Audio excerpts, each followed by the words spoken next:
શ્રી ગણેશાય નમઃ. મહર્ષિ વેદવ્યાસ રચિત શ્રીમદ્ ભાગવત સ્કંદ ચોથો. ઓમ નમો ભગવતે વાસુદેવાય. સુપાત્ર વગર જ્ઞાન ટકતું નથી.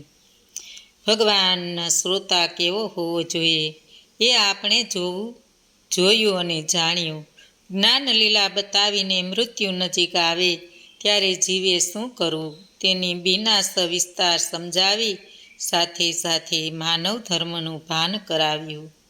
ગુરુગમ્ય જ્ઞાનના મહિમાનું વ્યાપક વર્ણન આપ્યું. સુપાત્ર વગર જ્ઞાન ટકતું નથી. સુપાત્ર વગર જ્ઞાન શોભતું નથી. ધન અને જ્ઞાન માટે પાત્રતા કેળવવી રહે. જ્ઞાન ક્રિયામાં ન પરિણામે ત્યાં સુધી તે અજ્ઞાન છે. ઘણું બધું જાણવા કરતાં જે કાંઈ જીવનમાં જાણ્યું હોય તેને જીવનમાં ચરિતાર્થ કરો, જીવનમાં ઉતારો. જ્ઞાન ક્રિયાત્મક થાય છે ત્યારે તે શક્તિ બક્ષે છે. જ્ઞાનનો અંત આવતો નથી, આવવાનો નથી. ગુરુગમ્ય જ્ઞાન ક્રિયાત્મક કેવી રીતે બને અને જીવનમાં કેવી રીતે ઉતારવું એ તૃતીય સ્કંધમાં ભગવાન કપિલ દેવે બતાવ્યું છે. જ્ઞાન અને ક્રિયાઓ સમન્વય શ્રેય કરે છે. પાત્ર વગર જ્ઞાન ટકે નહીં. સુપાત્ર વગર જ્ઞાન શોભે નહીં. જ્ઞાન ક્રિયાત્મક ન થાય ત્યાં સુધી તે અજ્ઞાન જેવું જ છે. બહુ જાણવા કરતાં જે જાણ્યું તેને જીવનમાં ઉતારવા પ્રયત્ન કરવો. જ્ઞાન ક્રિયાત્મક બને ત્યારે જ એ શાંતિ આપે છે. જ્ઞાનનો અંત આવ્યો નથી અને આવવાનોય નથી, પરંતુ જ્ઞાનને શબ્દરૂપ નહીં ક્રિયારૂપ બનાવવું. ગુરુએ આપેલું જ્ઞાન ક્રિયામાં કેવી રીતે ઉતારવું, જ્ઞાન અને ક્રિયાનું મધુર મિલન કેવી રીતે કરવું એ ત્રીજા સ્કંદમાં બતાવ્યું છે. કપિલ એટલે જીતેન્દ્રિય. જીતેન્દ્રિય જ્ઞાનને પચાવી શકે છે. વિલાસી લોકો જ્ઞાનનો અનુભવ કરી શકે નહીં. વેદાંતનો અધિકાર સર્વને નથી. વેદનો અધિકાર કેવળ વિરક્તને જ છે. અતિ સાત્વિક જીવન ગાળનાર ઋષિઓ જેનું ચિંતન કરે છે તે ઉપનિષદ તે જ વેદાંતનો વેદ અંત. વેદાંત વેદની સમાપ્તિ ઉપનિષદમાં છે. વૈરાગ્ય અને સંયમ વગર જ્ઞાન પચતું નથી. તે જ્ઞાનને જીવનમાં ઉતારી ભક્તિમય જીવન ગાળનાર ઓછા છે. જ્ઞાન પ્રાપ્ત કરવું હોય તો સરસ્વતીના કિનારે રહેવું પડશે. કદર્મ થવું પડશે. કદર્મ થશો તો બુદ્ધિ દેવહૂતિ થશે, એટલે કે જીતેન્દ્રિય થશો તો બુદ્ધિ નિષ્કામ થશે. જ્ઞાન સિદ્ધ થશે. જ્ઞાન સિદ્ધ થયા પછી પુરુષાર્થ સિદ્ધ થાય છે. ત્રીજા સ્કંદમાં સર્વ લીલા હતી, સર્ગ લીલા હતી. આ સ્કંદમાં વિસર્ગ લીલા છે. પુરુષાર્થ 4 છે: ધર્મ, અર્થ, કામ અને મોક્ષ. એટલે ચતુર્થ સ્કંધમાં 4 પ્રકરણો છે: ધર્મ, અર્થ, કામ અને મોક્ષ. વેદાંતનો અધિકાર સર્વ કોઈને નથી. વેદનો અધિકાર વિરક્ત કરે છે. વેદનો સંહિતા ભાગ મંત્ર સ્વરૂપ છે. બ્રાહ્મણ સંહિતાનું સાધ્ય બળ છે. અતિ આવશ્યક જીવન જીવે છે અને ઋષિમુનિઓ જેનું ચિંતન કરે છે તે ઉપનિષદ છે, વેદાંત છે. વેદની સમાપ્તિ ઉપનિષદમાં છે. જ્ઞાન, વૈરાગ્ય અને સંયમ વિના પચતું નથી. ભક્તિમય જીવન ગાળનાર માણસો આ સંસારમાં બહુ ઓછા છે. શુદ્ધ અને સાત્વિક જ્ઞાનની પ્રાપ્તિ સરસ્વતીના કિનારે થાય છે. 7 પ્રકારની શુદ્ધિ પ્રાપ્ત કરનાર વ્યક્તિ ધર્મ સિદ્ધિ પ્રાપ્ત કરે છે. જ્ઞાન સિદ્ધિ થયા પછી પુરુષાર્થ સિદ્ધ થાય છે. 7 પ્રકારની શુદ્ધિઓ નીચે મુજબની છે: દેશ શુદ્ધિ, કાળ શુદ્ધિ, મન શુદ્ધિ, દેહ શુદ્ધિ, વિચાર શુદ્ધિ, ઇન્દ્રિય શુદ્ધિ અને દ્રવ્ય શુદ્ધિ. કારણ અર્થની પ્રાપ્તિ માટે 5 સાધન છે. આ 5 સાધન નીચે મુજબ છે: માતા પિતાના આશીર્વાદ, ગુરુ કૃપા, ઉધમ, પ્રારબ્ધ, પ્રભુની કૃપા, 5 જ્ઞાનેન્દ્રિય, 5 કર્મ ઇન્દ્રિય અને મન, આ 11 જગ્યાએ કામ નિવાસ કરે છે. સર્વને રમાડે એ રામ, સર્વને ચડાવે એ કામ. કામ જીવ માત્રને ચડાવે છે. કામ મનમાંથી જતો નથી, એ વિઘ્ન લાવે છે. મનમાં કામ આંખના માર્ગે પ્રવેશ કરે છે, માટે કામને આંખમાં આવવા દેતા નહીં. પ્રકૃતિના 8 પ્રકાર છે: પૃથ્વી, જળ, આકાશ, વાયુ, તેજ, મન, બુદ્ધિ અને અહંકાર. આ 8 અંગ પ્રકૃતિને કાબૂમાં રાખે છે, તેને મોક્ષ મળે છે. પ્રકૃતિના બંધનમાંથી મુક્ત થાય છે, તેને કૃતાર્થ ધન્યતાનો અનુભવ થાય છે. અનેક જન્મના સંસ્કારોના થર જામેલા હોય છે અને તેથી મન જે તે વસ્તુ માટે દોડે છે. મોટા મોટા ઋષિમુનિઓ પણ સ્વભાવને વંશ કરવામાં સમર્થ થયા નથી. પ્રકૃતિ એટલે જ સ્વભાવ. સ્વભાવને વંશ થાય તે જીવ કહેવાય. જેને પ્રકૃતિ વંશ થાય છે તે ઈશ્વર છે. આ 8 પ્રકારની ભક્તિ, શ્રવણ, કીર્તન વગેરે જે વ્યક્તિ સિદ્ધ કરી શકે છે તે ઈશ્વરનો થઈ જાય છે. ભગવાન ન થવાય તો કાંઈ વાંધો નથી, પરંતુ ભગવાનના થઈને રહેજો. અહીં પુરુષાર્થ પરમ ધર્મ છે અને મોક્ષની વચ્ચે અર્થ અને કામ છે. આમ કર્મ ગોઠવવામાં કુદરતની અદ્ભુત લીલા કામ કરે છે. ધર્મ અને મોક્ષ, આ 2 છેડા વચ્ચે અર્થ અને કામને રાખ્યા છે. એની પાછળ સમજાયેલું રહસ્ય એ છે કે અર્થ અને કામ ધર્મ અને મોક્ષનો વિચાર નજર સમક્ષ રાખીને કરવાના છે. ધર્મ અને મોક્ષ મુખ્ય છે, અર્થ અને કામ ગૌણ છે. ધર્મ વગરનો કોઈ પણ વ્યવહાર, કોઈ પણ પુરુષાર્થ સફળ થતો નથી. મનમાં ધર્મને રાખો. સૌ પહેલાં ધર્મ પુરુષાર્થ છે. ધર્મને અનુસરીને જ અર્થ અને કામ મળવાના છે. પૈસો એ મુખ્ય વસ્તુ નથી, પરંતુ ધર્મ એ મુખ્ય છે. એ બાબત સમજો. સુખ મળે છે સંયમથી, સદાચારથી, સુસંસ્કારોથી, પ્રભુ ભક્તિથી, ત્યાગથી. ધર્મ આ લોક અને પરલોક બંને સુધરે છે અને સુખ પ્રદાન કરે છે. મનુષ્યના મરણ સાથે પૈસો આવતો નથી, પણ ધર્મ આવે છે. જ્યારથી લોકોએ જીવનમાં પૈસાને અતિ મહત્ત્વ આપ્યું છે, ત્યારથી માનવ જીવનમાં બગાડો પેઠો છે. અર્થ અનર્થમાં શ્રયમ નિત્યમ. અર્થ અને અનર્થનું મૂળ છે. રાષ્ટ્રને જેટલી જરૂર પૈસાની છે, તેના કરતાંય સંસ્કાર અને ચારિત્ર્યના ઘડતરની વિશેષ જરૂર છે. ધર્મની ગતિ સૂક્ષ્મ છે. સદભાવના વગર ધર્મ માનવ જીવનને અનુકૂળ થતો નથી. સર્વમાં ઈશ્વરનો અંશ છે એવા ભાવને કેળવવો, એટલે ધીમે ધીમે ધર્મ તરફનો ઝોકો વધશે. માનવ માત્રનો શત્રુ બહાર નથી, પરંતુ મનની અંદર છે. માટે અંદરના શત્રુને મારો, એટલે બહારનો કોઈ શત્રુ ન રહે. ધર્મની ક્રિયા સદભાવના કેળવ્યા વગર સિદ્ધ થતી નથી. આ સંસારમાં તમે કોઈ પણ જીવ તરફ તિરસ્કાર કરશો તો તે પણ તમારા તરફ કુદ્રષ્ટિ કરશે, તિરસ્કાર કરશે. સુહદ સર્વભૂતાનામ. મનુષ્યમાં સ્વાર્થ બુદ્ધિ જાગૃત થાય છે ત્યારે તે બીજાનો વિનાશ કરવા માટે તત્પર બને છે. જેવો ભાવ તમે બીજા પર રાખશો, તેવો જ ભાવ બીજા તમારા પર રાખશે. આ વિષય વસ્તુને બરાબર સમજવા માટે એક નાનકડી કથા દ્રષ્ટાંત રૂપે કહું છું. એક પ્રદેશમાં એક રાજા રાજ્ય કરતો હતો. તેને એક નગર શેઠે સાથે ગાઢ મિત્રતા થઈ. નગર શેઠનો વેપાર ચંદનના લાકડા વેચવાનો હતો. નગર શેઠે અને રાજા બંને સમય મળે એકબીજા સાથે ધર્મની અનેક નાની મોટી વાતો કરે, સત્સંગ કરે. આમ દિવસોના દિવસો ચાલતું રહ્યું. 5 વર્ષ સુધી શેઠનો ચંદનના લાકડાનો વેપાર બરાબર ન ચાલ્યો. એક પછી એક વર્ષ ખોટનો ધંધો થતો ગયો.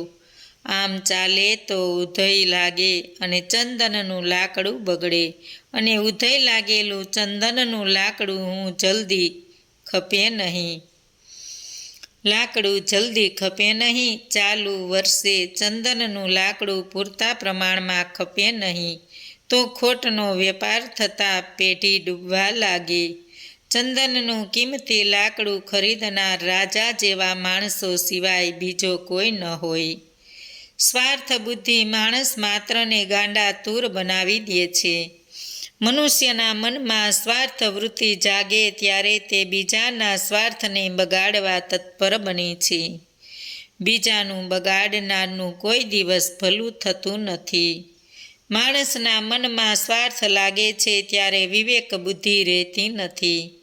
નગર શેઠ મનમાં વિચાર કરે છે કે જો રાજાનું મરણ થાય તો જ મારું ચંદનનું બધું લાકડું ખપી જાય. જેવી દ્રષ્ટિ તેવી સૃષ્ટિ, એ પ્રમાણે જેમ નગર શેઠને થયું તેવો જ વિચાર રાજાને પણ આવ્યો.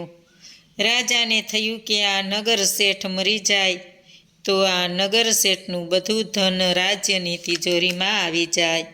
અને એકબીજાને મળ્યા, સત્સંગ ચાલ્યો, પણ નીરસ, કોઈના મનમાં આનંદનો છાંટો નથી. 2-4 દિવસ ગયા. રાજાને થયું કે મારા મનમાં આવા ખરાબ વિચાર કેમ આવે છે? માણસ મનમાં પાપ છુપાવી રાખે છે અને તેથી તેનું જીવન બગડે છે. એક દિવસ બંને મળ્યા. રાજાએ શેઠની પાસે પોતાના મનની આવતા ખરાબ વિચાર રજૂ કર્યા. રાજાએ કહ્યું, મને તમારા માટે ખરાબ વિચાર આવે છે, પરંતુ તેનું કારણ શું તે મને સમજાતું નથી. મને લાગે છે કે તમને મારું અહિત મનમાં ઈચ્છ્યું હશે. શેઠે કહ્યું, મારા ચંદનના લાકડાનો વેપાર બરાબર ચાલતો નથી. મારે મારા કુટુંબના બધા સભ્યોનું પાલન પોષણ કરવાનું છે, એટલે મનમાં વિચાર આવે છે કે તમારું કાંઈક થાય તો મારું હિત સંધાય. તમે મરી જાઓ તો જ તમને બાળવામાં મારું ચંદનનું લાકડું વપરાય. રાજાએ શેઠને ઠપકો આપ્યો. આવો દુષ્ટ વિચાર તમે કેમ કર્યો? વૈષ્ણવ સાચા હોવા છતાં હોવ તો આવો વિચાર કરો નહીં. આવો વિચાર વૈષ્ણવને શોભે. તમને એવો વિચાર કેમ ન આવ્યો કે રાજા પોતાના મહેલના દરવાજા ચંદનના લાકડાના બનાવે? રાજા ઠાકોરજી માટે ચંદનના લાકડાનો હિંડોળો બનાવે? એવો વિચાર કેમ ન આવ્યો? રાજાએ ચંદનના લાકડાનો દરવાજો, સિંહાસન અને હિંચકો બનાવડાવ્યો ને શેઠનું બધું ચંદન ખપી ગયું. બંનેના મન શુદ્ધ થઈ ગયા. ભાવ શુદ્ધિ એ મોટામાં મોટું તપ છે. માનવ જીવન તપ માટે છે. આ સંસારમાં રહીને કોઈ પણ જીવ સાથે વિરોધ ન કરવો. સદભાવના વગરનો સત્સંગ વ્યર્થ જાય છે. એથી ધર્મ પણ અધર્મ થાય છે. સત્કર્મ કરવામાં પણ હેતુ શુદ્ધ ન હોય તો એ સત્કર્મ પણ પાપ બની જાય છે. પરમ પૂજ્ય સંત શ્રી આસારામ બાપુ પણ પુરુષાર્થ પર ભાર મૂકે છે. શાસ્ત્ર પ્રમાણે ચાલતા પુરુષોની પ્રવૃત્તિ સઘળા પુરુષાર્થની સિદ્ધિમાં કારણભૂત બને છે. મનથી કેવળ ઈચ્છા કરવામાં આવે, પરંતુ શાસ્ત્ર પ્રમાણે પુરુષાર્થ કરીને સિદ્ધ કરવામાં ન આવે તો તે એક પ્રકારનું ગાંડપણ કહેવાય. એ પુરુષાર્થ સિદ્ધ થતો નથી, પરંતુ પોતાને દુર્બળ માનવાની ભ્રાંતિ આવી જાય છે અને નિરાશા ઉત્પન્ન થાય છે. જે રીતે કર્મ કરવામાં આવે તે રીતે મનુષ્યને ફળનો અનુભવ થાય છે. પૂર્વજન્મના કર્મો ભોગવવાને સજ્જ થયા હોય તે જ પુરુષાર્થી પ્રારબ્ધ કહેવાય છે. પ્રારબ્ધ રૂપે કર્મોનું ખંડન આ જન્મમાં સત્કર્મો રૂપી પુરુષાર્થથી કરી શકાય છે. પુરુષાર્થ 2 પ્રકારનો હોય છે. શાસ્ત્રને અનુસરીને અને શાસ્ત્રથી વિરુદ્ધ. શાસ્ત્ર વિરુદ્ધના પુરુષાર્થથી અનર્થ થાય છે. જે લોકો જગતની વસ્તુઓનો સંગ્રહ કરે છે તેનું જીવન અંધકારમય થઈ જાય છે. જેઓ ત્યાગ કરે છે તેઓ પ્રકાશ અને પ્રભુના સ્વરૂપ સાથે એકતા અનુભવે છે. લોકોના હૃદયમાં પ્રભુ પ્રેમની જ્યોત જગાવે, સત્સંગનું સામ્રાજ્ય જમાવે, સાધનાની સુવાસ ફેલાવે, સાહસના શંખનાદનો ગુંજરાવ કરે એવા રામતીર્થ, વિવેકાનંદ, રામકૃષ્ણ અને રમણ મહર્ષિ ખરી રીતે મહાન કહેવાય. આત્મવિશ્વાસ અને નિર્ભયતા એ સફળતાની ચાવીઓ છે. વિકટ પરિસ્થિતિ તો આવે અને જાય. પુરુષાર્થપૂર્વક પ્રથમ વિચાર વિવેક આદિ સાધનાનું સંપાદન કરવું અને જેમાં આત્મજ્ઞાનરૂપી ઉત્તમ અર્થ છે એવા શાસ્ત્રોનો વિચાર કરવો. જે મૂઢ લોકો શાસ્ત્ર પ્રમાણે શ્રવણ મનન આદિ દ્વારા ચિત્તમાં પરમાત્મા રૂપી આત્મતત્વનો વિચાર કરતા નથી અને તે વિચારથી આત્મતત્વરૂપ પરમ પુરુષાર્થનું સંપાદન કરતા નથી, પરંતુ વિષય સુખ ભોગવવાની જે નીચ ઈચ્છા રાખે છે તેને ધિક્કાર છે. જે કોઈ સિદ્ધ થાય છે તે પુરુષાર્થથી જ સિદ્ધ થાય છે. દેવોનો દેવ તમારો અંતર્યામી પરમાત્મા તમારી સામે છે. પુરુષાર્થ કરીને પોતાના જીવનમાં એવી શક્તિઓનો અનુભવ કરો. તસ્ય પ્રજ્ઞા પ્રતિષ્ઠતા. ઈશ્વર પ્રાપ્તિ માટે મૌલિક સૂત્રો સમજીને દ્રઢ સંકલ્પ પ્રધાન થઈને સાક્ષાત્કારનું લક્ષ્ય લઈ મંડ્યા રહેવાથી પરમ સફળતા મળે છે. મનુ અને શતરૂપાને 3 કન્યા અને 2 પુત્ર થયા. તેમાંથી એક પુત્રી દેવહૂતિને કદર્મ ઋષિ સાથે પરણાવી. કદર્મ અને દેવહૂતિએ કપિલદેવ નામે એક પુત્ર અને 9 કન્યાને જન્મ આપ્યો. મોટી પુત્રી આકૃતિને રુચિ નામક ઋષિને પરણાવી. એની સાથે શરતે લગ્ન કરાવ્યા હતા કે આકૃતિને જે પુત્રો થાય તે તેમને આપી દેવા. શરત પ્રમાણે રુચિએ આકૃતિને જન્મેલો યજ્ઞ નામક પુત્ર મનુને સોંપી દીધો. આકૃતિને 1 કન્યા થઈ, તેનું નામ દક્ષિણા રાખ્યું.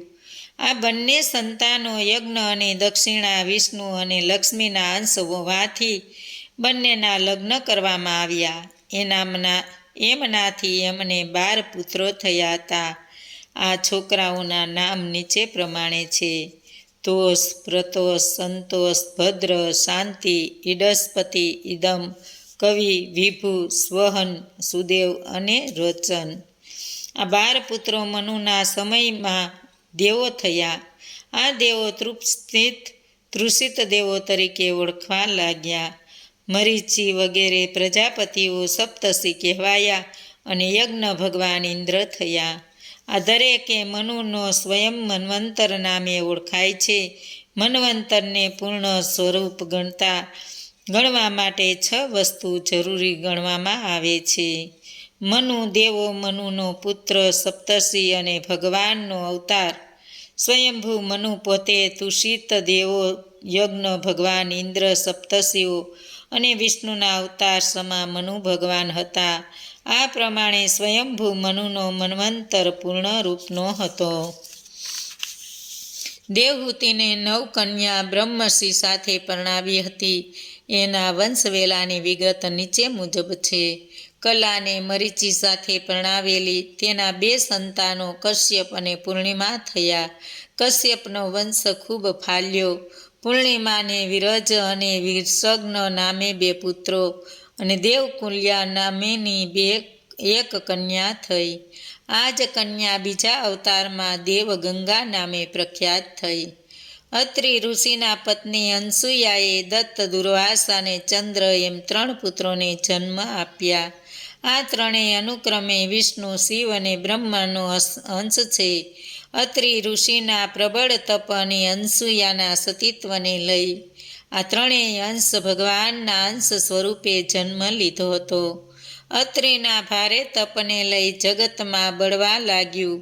અને તેમનું તપ છોડાવવા માટે ત્રણેય દેવો અત્રિ ઋષિના આશ્રમમાં આવ્યા.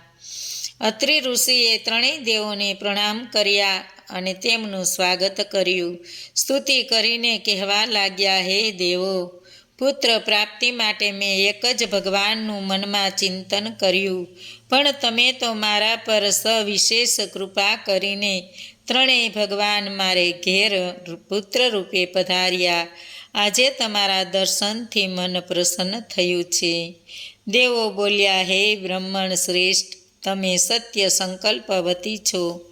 તમે જેનું ચિંતન મનન કર્યું તે તો એક જ છે, પરંતુ અમે ત્રણ સ્વરૂપ લઈને તમારી પાસે આવ્યા છીએ.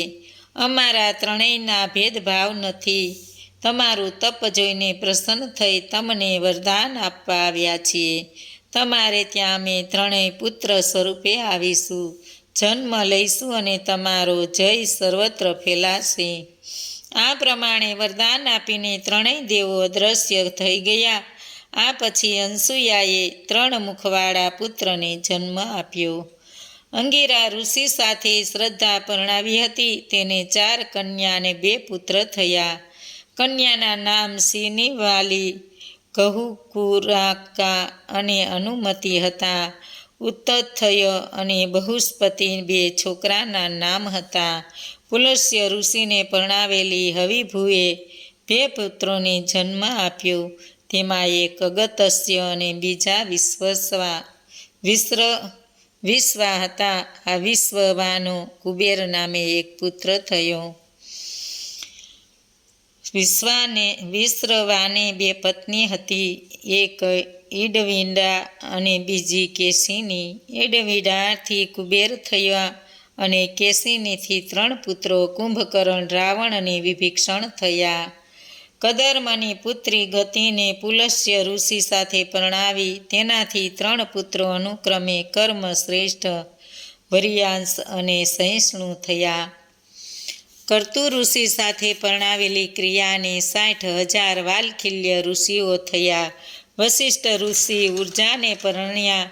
તેના 7 પુત્રો અનુક્રમે ચિત્રકેતુ, સુરોચિસ, વિરજસ, મિત્ર, ઉલ્બલ, વસુ, ભૂધાન અને ધુમાન થયા. અર્થવ ઋષિને ચિત્તને પરણ્યા. તેનાથી દ્યન્યચ નામે એક પુત્ર થયો. ઘોડાના જેવું મોઢું હોવાથી તેને અશ્વશિરસ પણ કહે છે. ભૃગુ ઋષિ ખ્યાતિને પરણ્યા. તેનાથી 2 છોકરા અને 1 છોકરી થઈ. તેના નામ અનુક્રમે ધ્રાતા, વિધાતા અને હત્તા. ધાતા અને વિધાતા મેરુની પુત્રીઓ આયતિ અને નિયંતીને પરણ્યા. તેનાથી મુકુંદ અને પ્રાણ નામના એક પુત્ર થયા.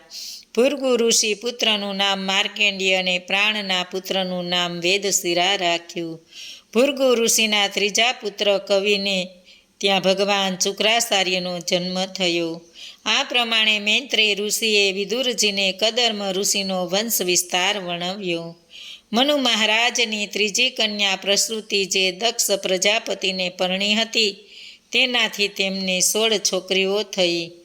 એમાંની 13 છોકરીઓ ધર્મને પરણાવી અને 1 અગ્નિને પરણાવી, 1 પિતૃઓને પરણાવી અને 1 મહાદેવને આપી. ધર્મને 13 પત્નીઓ અનુક્રમે શ્રદ્ધા, મૈત્રી, દયા, તૃષ્ટિ, પુષ્ટિ, ક્રિયા, ઉન્નતિ, બુદ્ધિ, મેઘા, તિતિક્ષા, લજ્જા અને મૂર્તિ થઈ હતી. શ્રદ્ધાને શુભ નામક પુત્ર થયો અને મૈત્રીને પ્રસાદ નામે પુત્ર થયો. દયાને અભય નામક પુત્ર થયો અને શાંતિને સુખ નામક પુત્ર થયો. તૃષ્ટિને મૃદ નામક પુત્ર થયો અને પુષ્ટિને મય નામક પુત્ર થયો. ક્રિયાને યોગ નામક પુત્ર અને ઉન્નતિને દર્પ નામક પુત્ર થયો. બુદ્ધિને અર્થ નામક પુત્ર અને મેઘાને સ્મૃતિ નામક પુત્ર થયો. તિતિક્ષાને શ્રેમ નામક પુત્ર અને લજ્જાને પ્રસય નામક પુત્ર થયો. મૂર્તિને નર અને નારાયણ એમ 2 પુત્ર થયા. નર અને નારાયણના જન્મથી વિશ્વભરમાં સર્વત્ર આનંદ વર્તાવા લાગ્યો. સ્વર્ગમાં આનંદ બતાવવા દેવોએ વાજિંત્ર વગાડવા માંડ્યા. આકાશમાંથી ફૂલોનો વરસાદ વરસ્યો. બ્રહ્માદિ દેવોએ આવીને નર નારાયણની પ્રશંસામાં સ્તુતિ ગાન કર્યું અને બોલ્યા, હે પરમ પુરુષ, તમે આ જગતનું સર્જન કર્યું છે. તમારા સ્વરૂપને પ્રગટ્ય આપવા તમે જગતમાં પ્રકાશ પાથર્યો છે. અમે તમને પ્રણામ કરીએ છીએ. તમે અમારા તરફ ધ્યાન ભાવથી જુઓ. નર નારાયણે દેવોની સ્તુતિ પ્રાર્થના સાંભળી તેમની તરફ કૃપા દ્રષ્ટિ કરીને અને દેવોને રજા આપી દેવો વિદાય થયા. ત્યાર પછી બંને ભાઈઓ ગંધમાર્દન પર્વત પર તપ કરવા નીકળી પડ્યા. ભગવાનના એ બે અંશોએ સમય જતાં શ્રી કૃષ્ણ અને અર્જુન રૂપે આ પૃથ્વી પર અવતાર લીધો અને ભૂમિનો ભાર હળવો કર્યો. બોલો કૃષ્ણ કનૈયા લાલ કી જય. ભાગવત ભગવાનની જય. આજનું ભાવપુષ્પ શ્રી કૃષ્ણ અર્પણમ.